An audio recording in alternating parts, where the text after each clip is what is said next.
Hi there, I'm Trevor Coote, and this is Business is Fucking Hard, the podcast where business owners pull back the curtain and talk about the realities of owning a business. We'll hear their stories, learn some lessons, and have some fun along the way. Thanks for joining us. On today's episode, we are joined by Jim McMahon. Jim is the founder and CEO of Fit Foods, a supplement product manufacturer and distributor. With international distribution and approaching $2 billion in sales over the company's history, Jim shares his journey on how he got here from a little juice bar in the basement of a fitness club. I hope you enjoy this episode. Jim McMahon, welcome to the podcast. Thanks for inviting me. I appreciate it, Trevor. I want to encourage you as we get into this conversation to be open and transparent and vocal, unlike your normal self where you're very, you hold back. You don't speak up very much. Okay. Now I know you're a liar. yeah. Right. So the audience might not know this about me. Certainly, I think my career path is removing me from some of my history.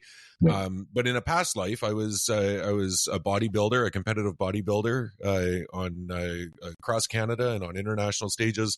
And I was fortunate enough to be sponsored by your company or one of the subsidiaries of your parent company, Mutant, and it was truly a pleasure to be to have that connection with you. And I'm looking forward. Even though we had that connection, I don't know your business journey, so I'm really looking forward to hearing a bit more about that.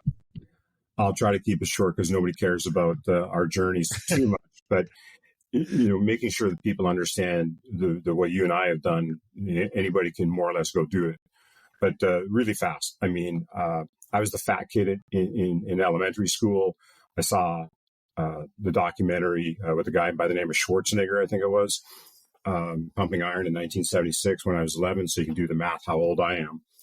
And then I also saw, if anybody remembers the 72 Summer Olympics and the 76 Summer Olympics, the Russian super heavyweight weightlifter, Vasily Alexiev, and he had this huge gut.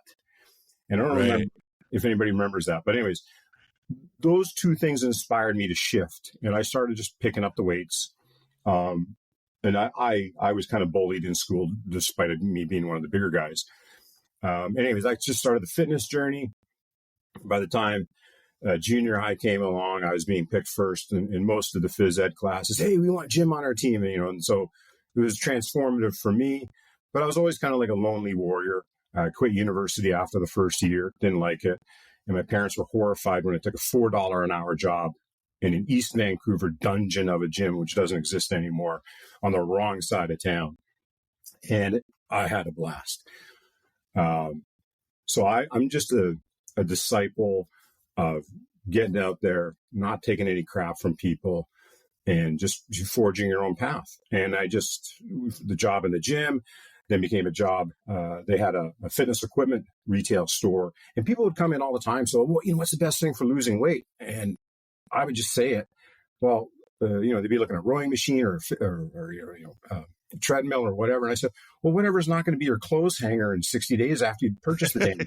So what was your introduction? You're at the gym. You're working as an employee with a gym, a supplement store, and a fitness equipment component. What was your introduction to business? What was your entry into entrepreneurship and business ownership? I'm not going to say I grew up poor because that would be wrong. That'd be doing a disservice to my mom and my dad. Sure. But I always just seemed to like to be able to have that $20 bill in the front pocket and never stress about things on a Saturday night. And I didn't understand why so many people were always stressing. And I do understand I'm not an idiot, but I always wanted to make sure I had $20 in the front pocket. So that was like the 16-year-old, 17-year-old person in me then. And I remember sitting on many Boxing Day drunk fests at my parents' house where them and all their trucker friends and bank teller friends would come to just get sloshed. And the guitars would come out and everybody's singing and having a great old time. I remember asking my parents and their friends, I go, well, how did you get into what you do? And right. to me, I started from a monetary standpoint. I go, I wanted this lifestyle. But then when I was 19, quit the university thing, had the $4 an hour job, and then I drifted up into the retail store with the equipment. At 19, I was the boss. And I was actually the boss of the owners. I was the manager of the store, and the owners of the shop more or less had to do what I said. It was just a crazy thing. And so for me, being a numbers person, you ask anybody who works with me, I'm just stupid crazy when it comes to pluses, minus, divide this, percentages that. Drives Ron, big Ron Carlo, your friend and my friend over at West Coast Iron, drives Ron insane when I'm just I just blurt out shit on math. So that was kind of like that was like my hidden superpower. Who knew I had a superpower? But the business part of it was managing the shop. And then it became, retail's tough. Retail's tough, and consumers aren't always right. I don't subscribe to the customers are always right. There's a lot of times they're not, and I'm a customer too. I know it. But I didn't really like the retail environment. It's tough. And so I applaud everybody who's working in retail, because a lot of us customers aren't nice. Anyways, it was that epiphany is, I don't want to do retail. I hate it. I'm out. But how do you get to where you want to go? And being in the fitness industry, my mom had a membership at more of a fitness club as opposed to a gym. And they actually had a pre-made, very miniature, like this was a walk-in closet size juice bar, all plumbed, everything. It was turnkey. And nobody was running it. And I remember going up to Jerry and Les, the owners. And this is in Burnaby. Those people in Burnaby, BC, know the place I'm talking about. It's downstairs. I don't know what it's called anymore. It used to be Fitness 2000. But they had an empty spot, and they wanted $500 a month for it. And I said, no, it's empty, and it's a fitness place, and nobody's using it. Let's do test and learn. I'll give you $100 for the first 3 months. They went for it. I was Juice Bar Jim, and just mixing up shakes and this and that. And that's how I met other supplement brand guys who would come in and out. And I like that interaction with customers, because now is back to educating and helping people on their fitness journey. And it's very fulfilling. If you chase money, that's not fulfilling. If you chase a purpose, that's fulfilling. And by me going after the purpose, the money came anyways. Why? Because very few people can hang with me when it comes to educating people on the basics of eating right. And the basics are simple. And you and Ron and I and tens of millions of people already know this. And you and I just shake our head and go, thank God these people don't understand it. Otherwise, I wouldn't have a job. I'd still be making $4 in the gym. Yeah. But isn't that the world we live in? So that was you started this little juice bar. The negotiation was, it was your business. You kept the profit, but you paid them the $100 for the first 3 months. And then that connection. So I really like that, like chasing purpose rather than money. How did that transition? I mean, we'll get to kind of where you're at today with Fit Foods, a major supplement company that's providing, a product all over the world. But it's amazing. You start in a juice bar in one gym in the basement, and then you're here. So what was that next step, that transition? Oh Lordy! If you want to call me an idiot, please do it, because usually the shortest route from point A to point B is a straight line, and I did not do that in my 20s. Nobody does in business. Yeah, mine was insane. I counted it up a couple of years ago, and I literally had 39 different jobs in my 20s. Like I had a lot of 3-week stints. I was shocked. I didn't know to use the word purpose back then. I wish I did. And I fell into a couple of supplement sales roles with 2 companies. And I quit one of them when I was 27, and I did my own thing for like 18 months. I had a mail order thing, selling some books on the side, and it was doing well. The owner of that company called me back, and I was like, oh, cool. You always appreciate being called. Hey, Jim, do you want to come back and do this again? I'm like, in my gut at the time, I was like, yeah, I don't think so, but yeah, let's give it one more shot. So I did the one more shot thing with him for about a year and a half. And then it just came to me. He's a friend of mine. And so, but our purposes weren't aligned. And that's how I can say it today. Right. And so, that uneasy feeling, I didn't know what it was. And the opportunity, divine intervention, whatever you want to call it, he sold the company. I went to work for the new bosses. And God loved the new bosses. And one of them's still a very good friend of mine, but they were batshit crazy, man. Their vision was just terrible. And I was like, I got to get out of here. Like, I have to run away from this job. This is, and I'm telling you, this is 1996. And just to give context, I was running away from $100,000 a year salary, not even commission. Yeah. That was the salary they were paying me to stay. And I had to walk away from it. My guts hurt physically every day going to that job. Not against the people, or they just lacked vision, and there was a lack of purpose. I know that now. I couldn't say it then. Yeah. And I remember I had 13 grand in the back pocket. I had just gotten married. We just had a baby. We just had bought a little house on the prairie. Those in Abbotsford, BC, the Huntingdon area. It's right on the Sumas border. My corner store was in another country. That's how on the border we were. So, baby, brand new mortgage, wife, 13 grand in the back pocket, and my guts are killing me every day. And it was like, I just said to my wife one day, I said, listen, I know how to do this. I know in my gut, I know how to do this. This is what the last 12 or 13 years since I got out of high school has been leading towards.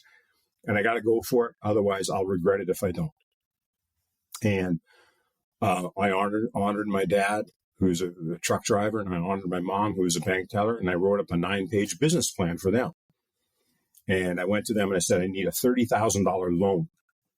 And my dad said, oh, no, we'll invest. And I said, no, this is mine. I call the shots.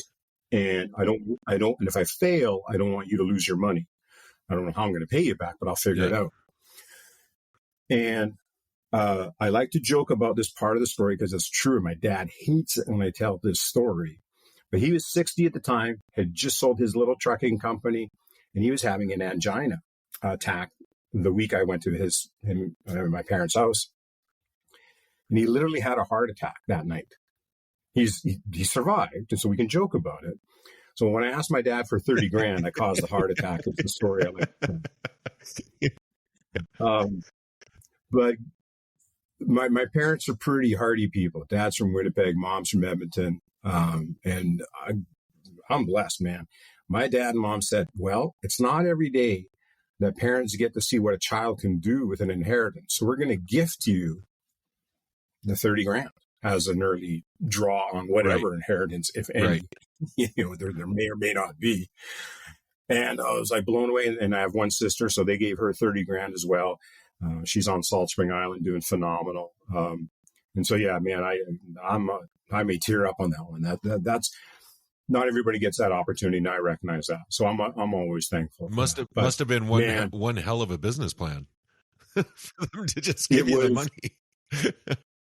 Well, there was that. But, they had to endure me for 30 years. Yeah. They knew there was this bubbling pauldron that had to be let out somewhere. A grand for each year seemed reasonable. Yeah. Pretty much, yeah. So it was like, I was a failed hockey player, like all my friends in Port Moody. I was the fifth defenseman, but there was only 4 of us on the team.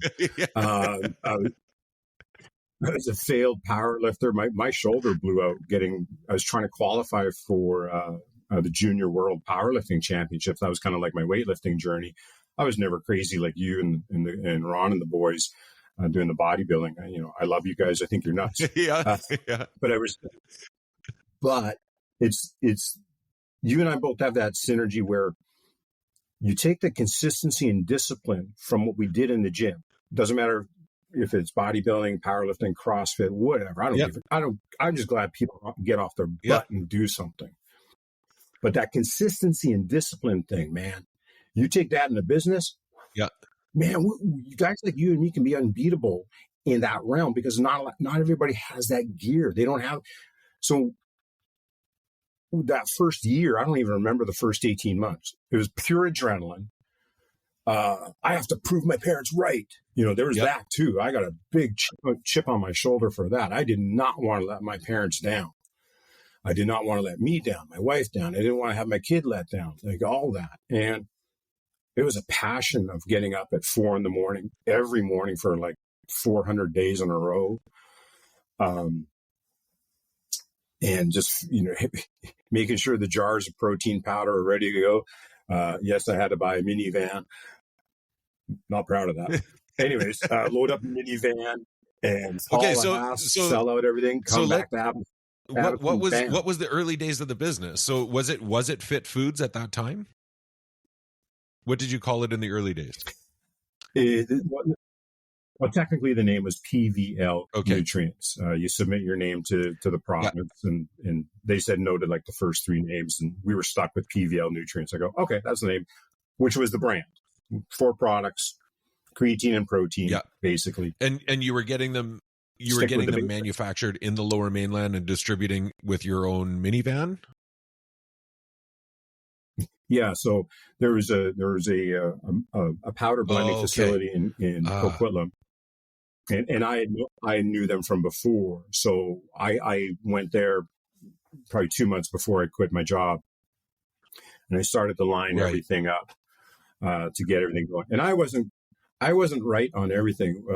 Label design, because I needed labels. You have a problem. This is 1996. Don't forget the interwebby thingamajig wasn't really around. I'm on a paper thin budget here, and I remember going to see one of the label companies in Port Coquitlam, and they educated me and like as fast as they could say, well, here's what you need to do. That's I mean, this comes up in most of the conversations that I'm having is that it doesn't matter the education that you get, like formal education, schooling, whatever. It doesn't matter what courses you take or, things you're doing, certifications, all that kind of stuff. The majority of business is learned on the fly. And whether it's doing things like that you have to do before you can afford the experts that can come in and help you out, or just trying new things and experimenting along the way. Yeah. Just to color in some context. I mean, we have over 200,000 square feet of operations on the West Coast here, 190 coworkers, teammates, damn glad, because during COVID, I wasn't sure we were going to make there. Those, yeah. And then, we're on to our second $1 billion of lifetime sales. So, people like what we do. And all we're trying to do is do it with purpose. So I like that main word. I'm a big believer in repetition. And you obviously know that. A lot of business people know that. A lot of gym goers know that. Is what you do consistently. Yeah, that's what counts. And so the word purpose is one I wield all the time, because if it doesn't make sense to the purpose, like I'm not here to sell any product to anybody who doesn't want the product. And I know that sounds, everybody said, no, it's real. Like, how do you think I've survived for 28 years? Because we don't bull crap people. I'd use another word, but I want to be respectful on a business. Yeah, podcast. But it's called business is fucking hard, Jim. There's no limitations. Fucking right, then.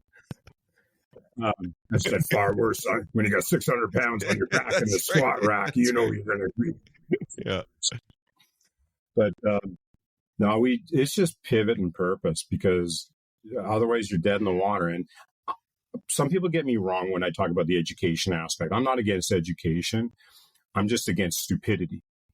And so it doesn't matter to me what you have. If you have a degree, okay, I'm impressed. You did 4 years, 8 years, whatever you did. Like you have to applaud that. Somebody's got some stick to itness. They got some tenacity. They got some grit. However, when it comes to the day-to-day, I've met people with massive degrees and massive book learnings, and they're just idiots. Yeah. I'm sorry. The fact is a fact. And if you can't survive in an apocalypse, you might not survive in business. So you got to be a survivor too. Yeah. So let's go back to where things are at today. 200,000 square feet, a couple of hundred coworkers, teammates, you called them. But that journey between, I mean, you touched on COVID, but I know you hinted at there's been some other certainly turbulent times during that, like kind of starting to hint at the B word, bankruptcy, and I want to unpack some of that, because like it's so easy for, and this is the point of the podcast, it's so easy for people to look at a successful business and see it as a success, not seeing the 30 years of journey that it took to get there, right? So what was that turbulence that you saw? Yeah, I mean, first things first, let me set it up that you have to be pivot ready. Now, pivot's the latest word over the last 4 or 5 years. So if you don't have a pivot ready mindset, and you let fear stop you, we're all afraid, by the way. Like nobody's not afraid.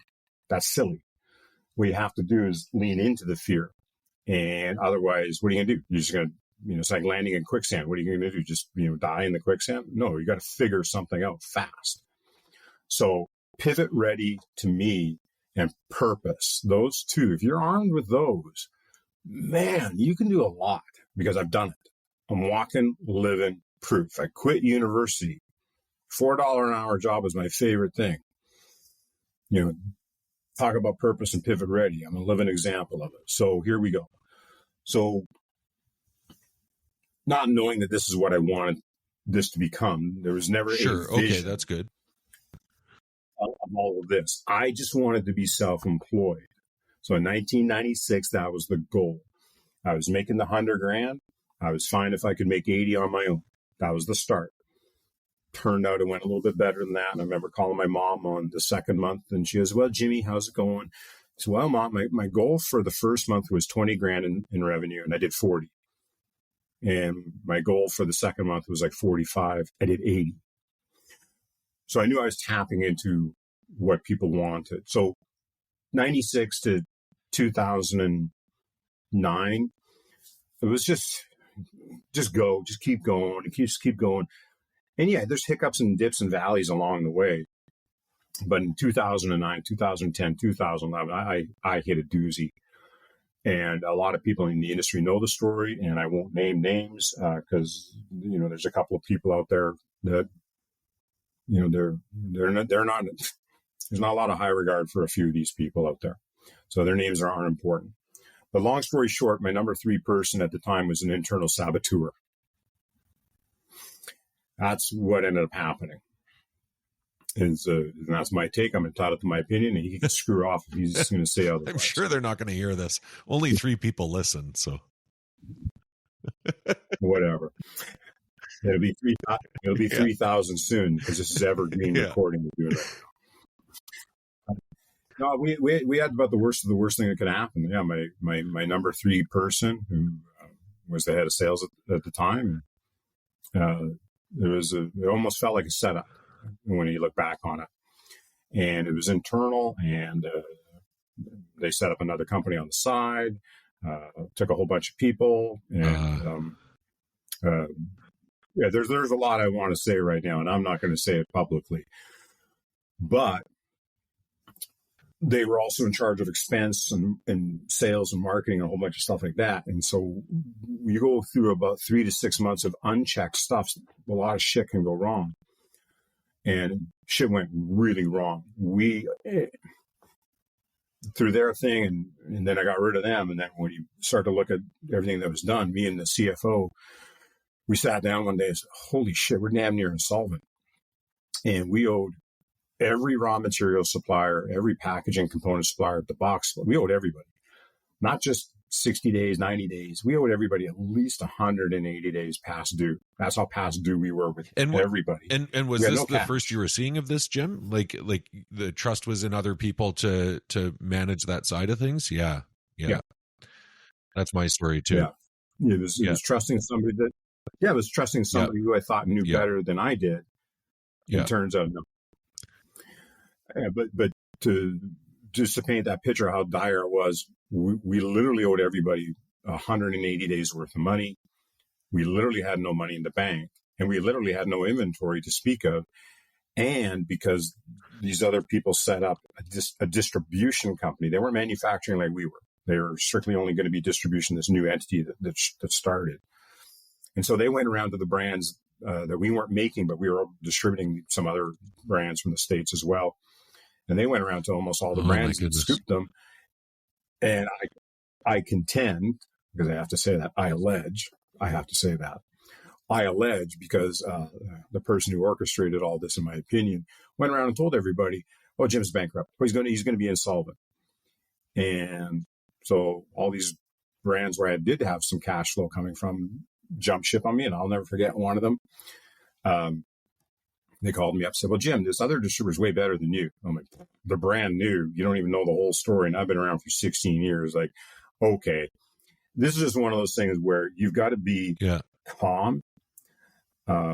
And there's a very famous saying from the Buddha, and I'll paraphrase it totally wrong, of course, but it's more or less, just because somebody wants to shit on your doorstep doesn't mean you need to open up the door and accept the shit burger they're laying on your doorstep. No, I can see Buddha saying that accurately. Yeah. But yeah, I had to weather this storm for 18 months of just crap. Like, this guy had done so much damage in the industry, I allege. But the reality of it was calling all these suppliers. I remember calling, Sean at Hemp Oil Canada in St. Agathe, Manitoba. I remember calling the box guys in Richmond. I had to call everybody personally. And I said, "Listen, this is the situation. We've known each other for 16 years. I don't know how I'm going to do it. But not only am I going to pay you back, I also need product now. And I also need 90-day terms now." So you can imagine going to all your suppliers and you are 180 days past due, and you have that conversation with them. I'll tell you, 100% of our suppliers went, "No problem, Jim. Wow. We'll give you what you need. We believe in you." That's what purpose can buy you. It took us 18 months to dig out of this crazy ass hole of finance, and then dig out of 18 months of having a lot of the industry think I was done because of somebody else going around saying that, I allege.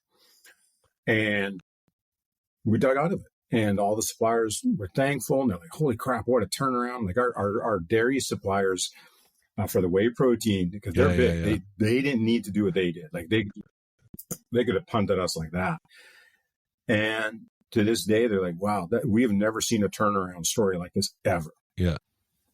And then COVID was the same thing. So we were actually more prepared for COVID mentally, because we actually had a form of that happen in 2010 and 2011, where we were insolvent. Like, we had nowhere to go.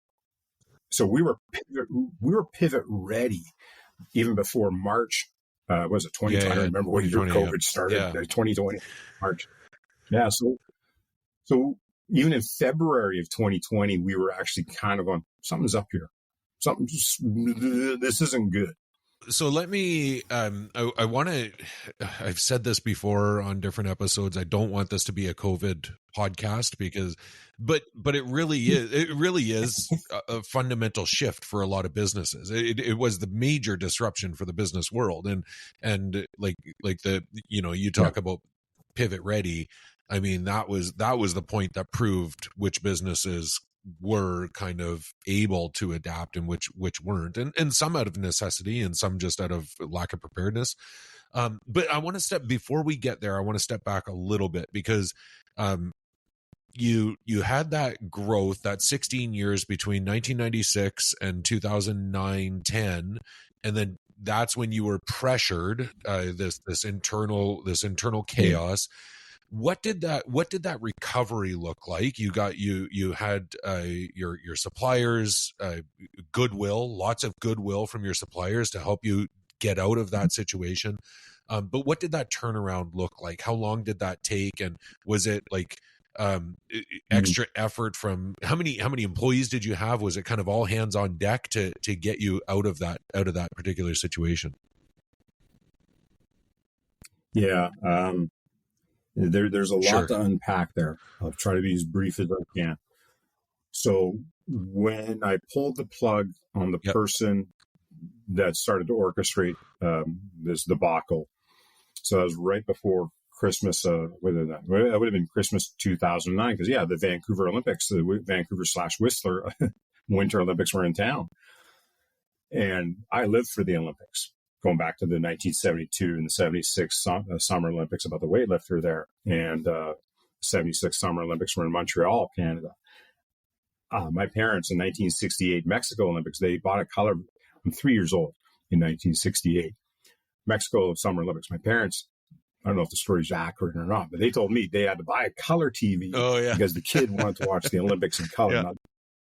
Right. I'm not sure that's an accurate story, but that's the McMahon family lore. But the reason I'm going on about that is because it was Christmas. I'm bawling my eyes out on my knees in the kitchen with my wife. And I said, I don't know how I let it get to this point.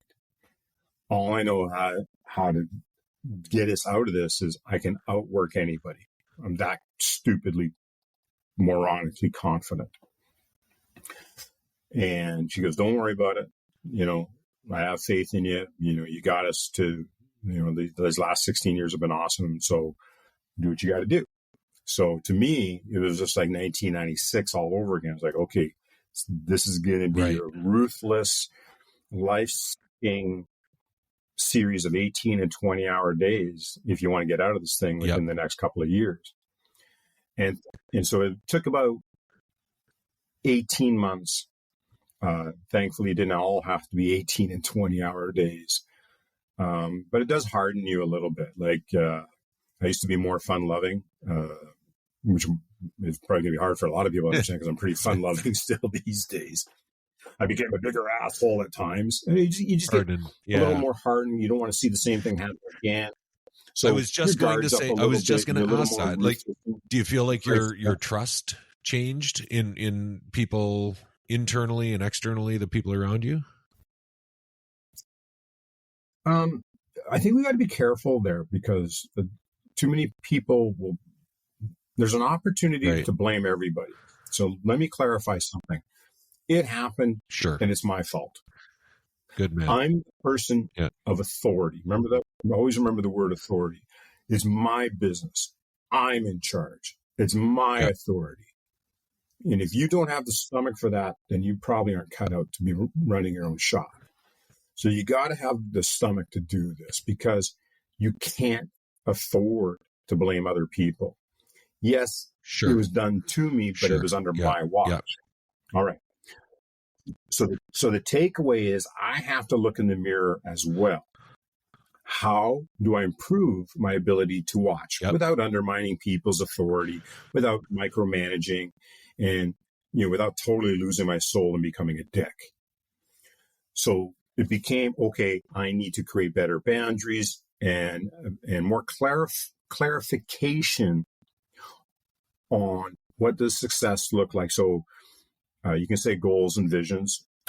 So you can set, say, a 90-day goal. So this is what success looks like in this position. So if we're talking like a sales manager, this is what success looks like to me. So it became incumbent on me to be more clear on defining what that success looked like in a very granular way. Here's what it needs to look like in 90 days. You could be revenue, it could be people power, it could be 10 different KPIs or metrics. It doesn't matter. The uber point is the person of authority, me, has to be more clear on what the expectation is. Then the troops are more aligned. They know what to go do. And there's less waggle. And then they know, there's going to be more measuring. Not micromanaging. Just more measuring. And had we measured more often, had I listened better to my CFO, we wouldn't have been in that mess in the first place. Simple as that. So the boss has to have takeaways and then apply them learnings. Otherwise, you're just doomed to repeat it fast again. So how many? I hear that loud and clear. I think that's that self-awareness for starters, as not blaming, but also kind of checking me on my question about trust and making sure it's less about it's less about trust and more about what are the things that you need to do as the leader, as the business owner. And yeah. So, but Trevor, let me inject another word of faith, and I don't mean religious. So what it comes down to is, like, I openly say this to people, and and I call them teammates because I don't want to lord over people either. And we preserve that right only in an emergency situation. But what I say to my people constantly, I said, listen, let me turn this around. There's going to be moments when you don't trust me. There's going to be moments where you think I'm an asshole. There's going to be moments where you're going to go, I want to stab this fucker in the back. What a dick. What I do ask in those moments is play the long game with me, meaning don't judge me on one moment. Take a totality measurement look. So look at 3 years of the relationship if you want, or 3 months or whatever. Can you find a faith point? It's like, oh, I hate him right now, but you know what? Good God damn it, he's right. He's never really stabbed me in the back. He's always stood up. He's been there. We got pizza Fridays every 2 or 3 weeks. He buys equipment, and when we need the equipment, fuck, God damn it, he's right. So we try to make sure that I want to remind people, you're a human. You have authority over your personal decision too. So you're an authority figure too, and you're entitled to hate my guts once in a while. That's normal. All I ask is you have faith, and we'll get back to a better point as long as you maintain faith. And so by empowering people with that, then they also understand what I'm doing at the same time. Say, hey, I'm going to be honest with you. There may be a few moments or a few hours or maybe a couple of weeks where I don't trust your decisions, but I have faith in you. So it's about faith in person, and you might not trust the decision or not trust the action or not trust the strategy. You got to be careful how we label. If you label the person, you negate them. Sorry, that's from Wayne's World. But the movie, 1996 movie Wayne's World. Okay. Forgetting myself. So we don't want to label people that I don't trust you. I just don't trust that decision. I don't trust that strategy. Did you think about it this way? So faith and trust. And I always go, you're going to not trust me, but please have faith. And if you lose faith, then it's a different conversation. Yeah. And it's happened. You have a team of 190. It's not all for sunshine sure. And roses every day. No, that's. I mean, each one of those 190 are a human being as well, right? With human characteristics. So, their own personalities. And as long as they understand the purpose of the company, yes, we're here for profit, but it's not profit first; it's purpose first. And we've distilled it down in very simple things, and I want other companies to get off their ass and figure out what their purpose is too. Our purpose is pretty simple. We know that when people have a healthier life, they have a happier life. Okay, that's our corporate way of saying it. And our hardcore brand Mutant would not say it that way. Sure.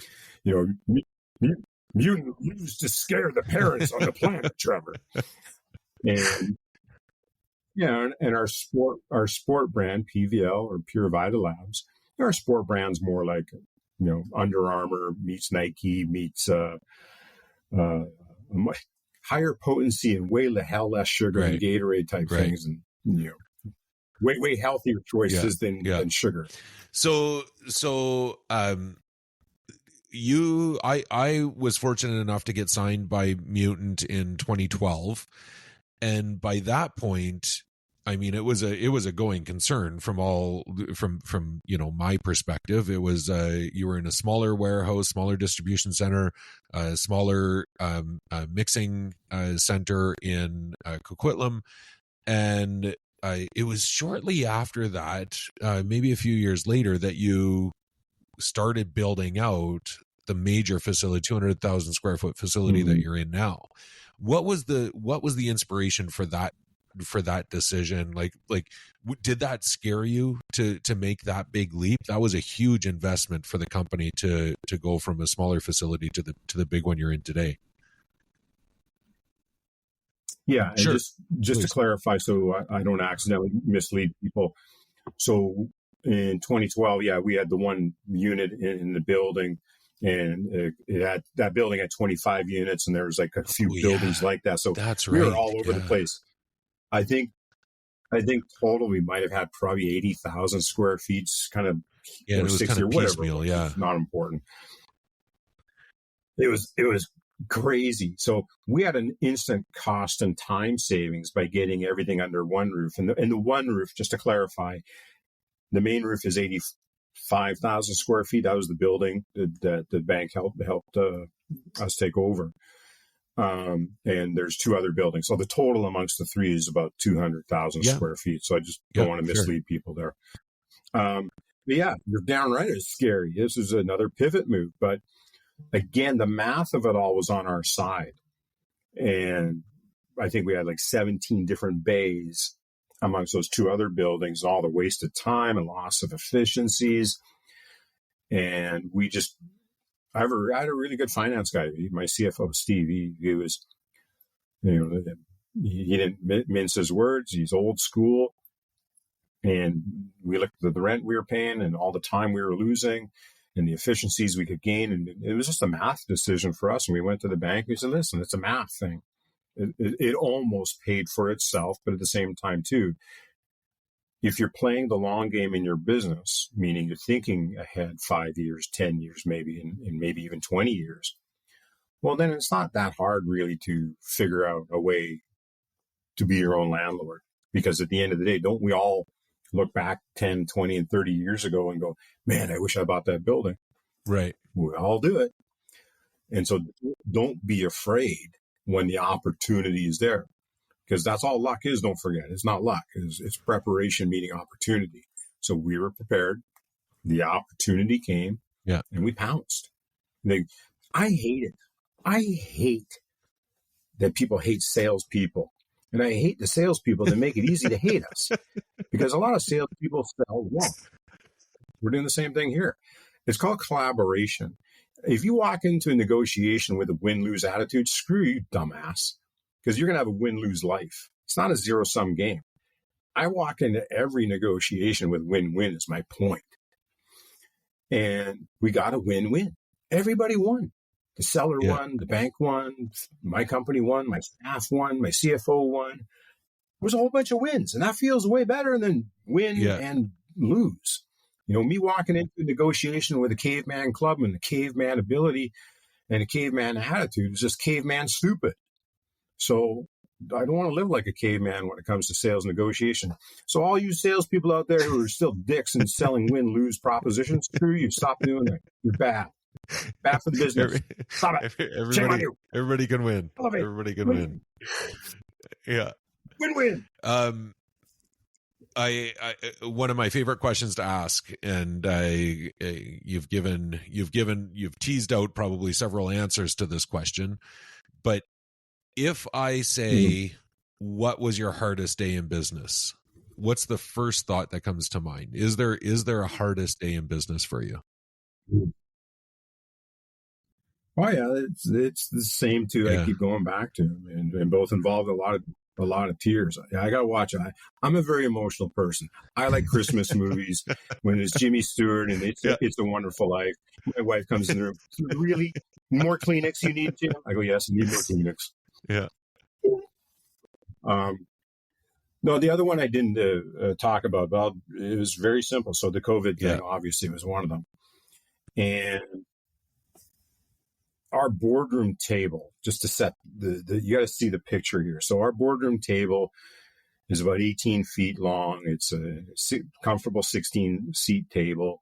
I know it's not the biggest thing, but for our little company, I'm pretty proud. We got a big I've sat at it several times. Yeah. Yeah. And it's got the slider doors. And it's glass, mind you, but it's all three walls. And I'm mentioning this because the Prime Minister of Canada, Trudeau, stopped booing everybody. I get it. But he would do, a public speech virtually every day during COVID. I mean, it was a dire situation. Nobody knew, right? I didn't know. I'm scared to death here. I go, am I going to lose my business? We lost over 85% of our revenue on day one. Canadian health food stores were shut down. Italy was shut down. We exported to Italy. The world was shut down. Like we were 90 days from being insolvent. One of them was mine. The supplement store I had was shelving your product at the time, and we had to close the doors. Yeah, it was tough. So I had two surreal moments. Bam, bam. So you're getting the staff out of the building. So it took us a week to figure, because we still got to function. And I'm pot committed to making sure that, okay, leaders eat last. So me and my CFO, I made sure my CFO and I took that mentality. And I remember calling Steve and said, how much money do you have in the bank? Can you survive without pay? I can survive 3 to 6 months without pay. It's our staff that can't survive. We don't have a company if I lose people. And again, all bets were off. Nobody knew what this virus was going to do or not do. We had no idea. So the surreal moment was itemizing monitors and laptops and keyboard, and my IT team and systems team is itemizing all the assets of the building, because all the assets were going into people's homes. And so Josie and Jackie and everybody in the office that I've known for 10, 20, I'm going to start crying. Yeah. That was a tough day. Watching people go home not knowing if they're coming back. And then I had to do my Trudeau moment and address the troops. And so going back to the boardroom, a young guy, Warren, on our IT team, he set me all up, and we're on the Zoom call. And, I got all the staff are on the Zoom call, and damn Warren, as he's leaving the boardroom, he shuts the two doors. And now I feel like I'm in a World War II bunker, addressing the nation or addressing the troops. And I just couldn't do it. Like I just couldn't say anything for like 30 seconds. Everybody could see me welling up. My phone was just blowing up. It was awesome. I felt, it was humbling and invigorating. And so I became a classic drunkard for 18 months because of COVID. I was pissed off. I put on my General George S. Patton hat, my Dwight D. Eisenhower attitude, my Winston Churchill stiff upper lip, and I was mad. And I was going to fucking not go down for the count here. And I was angry. So I worked my ass off for 18 months, did every pivot move we could. We were ruthless, me and my CFO, absolutely ruthless. We called the bank up before the banks were even volunteering to you have a stay of execution on your mortgage payments. And we phoned the bank and said, we're not paying the mortgage. And then we phoned the landlords of the other buildings we had, said, listen, we called our bank. We're a little nicer to our landlords than we were the bank. And we called them and said, listen, you can call your bank and tell them to fuck off for 6 months on the mortgage payment, because we're not paying you your rent for 6 months. Like, if I could give one piece of advice to everybody, never forget, don't reinvent the wheel. Don't overthink this. Cash is king. And so that was the line in the sand, me and the CFO, we had to draw in order to protect everything. Cash was king. I called my bank, had my mortgage stopped for 6 months. And they said, what's going to cost you? I don't care what it's going to cost me in 6 months. Yeah. I don't give a shit. Today. Cash is king today. Survive today. Worry about tomorrow later. So it was just pivot. But I was bawling my eyes out in March of 2020, addressing the troops. And it was chillingly surreal, physically watching people walk out with monitors and everything. It was like, oh shit, this is real. This is weird. This is not cool. Yeah. So that was a tough day watching that, and then tougher when Warren, damn you Warren, if you ever see this, if we're closing the doors on me, and it make me feel like I'm in a bunker all by myself. So you made the comparison. You kind of indicated, you felt like you were more prepared than others for COVID because of what your company had gone through just 10-ish years earlier, 9 years earlier. Yeah.